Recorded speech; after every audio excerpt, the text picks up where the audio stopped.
Terdahulu, dua video yang diambil seorang lelaki yang juga peniaga burger di kawasan terbabit tular di media sosial apabila mendedahkan mengenai kewujudan pusat judi haram secara dalam talian serta kedai runcit menjual rokok seluduk. Perkara itu bagaimanapun dinafikan Ketua Polis Daerah Sungai Buloh, Superintendent Syafa'atun Abu Bakar yang mengatakan premis yang didakwa tidak wujud. Malah Majlis Bandaraya Shah Alam turut memberi penafian. Penggahara Rasuah Malaysia SPRM menahan 3 pegawai penguatkuasa Majlis Bandaraya Shah Alam MBSA kerana dipercayai mengutip dan menerima rasuah secara bulanan bagi melindungi premis perniagaan yang menjalankan aktiviti perniagaan tanpa lesen di Sungai Buloh. Ini tangkap SPRM, tolong tangkap ni MBSA ni. Berapa banyak mesin-mesin judi diorang bela ni. Polis-polis apa area Sungai Buloh ni datanglah cek sikit.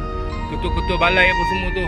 Dulu kecoh sangat, mana-mana kawasan yang ada kedai mesin judi, ketua balai akan ditukar serta-merta.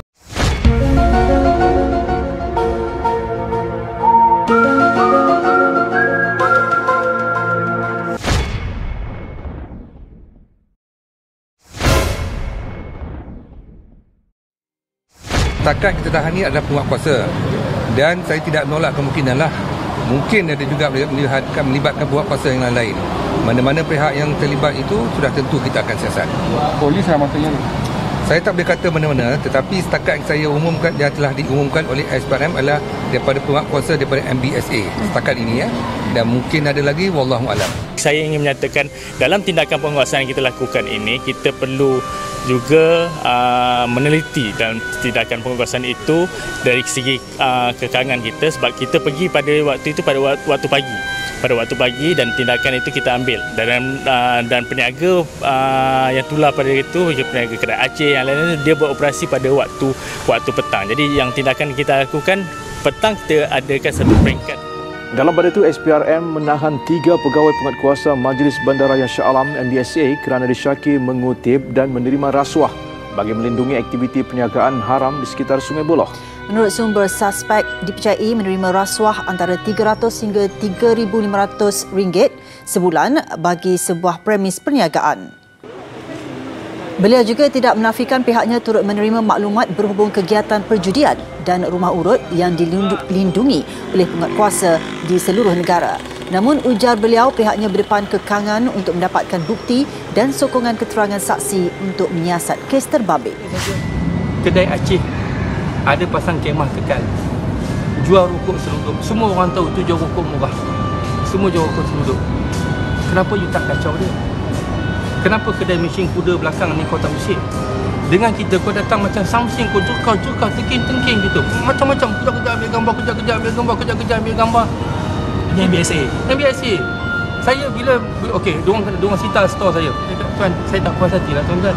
Tuan ambil store saya, jiran-jiran saya tuan tak kacau. Tapi lah masa yang sama, diorang sita store kita, jiran saya sebelah terang-terang tak buat salah. Tak ambil tindakan. Maksud tuan tanya apa alasan daripada MBSA? Diam. Saya buat apa tuan? Saya dapat arahan. Saya dapat arahan. Itu saja. Maksudnya dah dekat sebulan, kedai Aceh masih ada lagi situ? Kedai tu dah bertahun.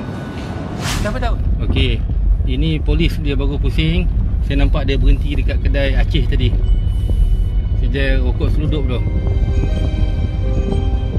Saya tak tahulah dia buat apa. Saya baru nampak tadi dia berhenti kat sini.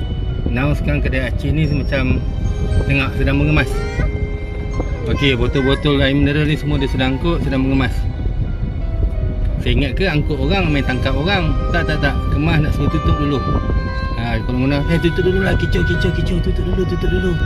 Macam itulah yang berlaku sekarang ni. Report, kicau. Macam itulah. Kod datang nak mari tangkap ke, nak mari ambil rokok ke, tak ada. Polis Diraja Malaysia PDRM mengesahkan menerima maklumat mengenai segelintir pegawai dan anggota polis disyaki melindungi premis judi haram di sekitar Sungai Buloh, Selangor. Pengarah Jabatan Integriti dan Pematuhan Standard JIPS Bukit Aman, Datuk Zamri Yahya dipetik bernama sebagai berkata, ketika ini pihaknya sedang meneliti maklumat yang diterima termasuklah premis-premis judi yang ada di sekitar Sungai Buloh.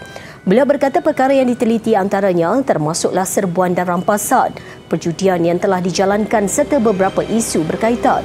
Katanya jika terbukti ada pegawai dan anggota polis terlibat dalam penyelewengan tugas dan melindungi sindiket berkenaan, maka tindakan tata tertib akan dikenakan kepada mereka. Ini termasuk merujuk kes itu kepada pihak Suruhanjaya Pencegahan Rasuah Malaysia SPRM untuk tindakan lanjut. Media sebelum ini melaporkan SPRM akan menyiasat dakwaan terhadap pihak berkuasa yang cuba melindungi premis haram, perjudian haram dan penjualan rokok seluduk di sekitar Sungai Buloh. Sebelum ini tular satu video yang mendakwa pihak berkuasa tidak mengambil tindakan terhadap kes judi serta mendedahkan lokasi perjudian di Bandar Baru Sungai Buloh. Ketua Polis Daerah Sungai Buloh, Superintendent Syafa'atun Abu Bakar, menafikan dakwaan itu dan menyatakan polis telah membuka kertas siasatan serta akan memanggil pengguna laman sosial berkenaan untuk memberikan keterangan.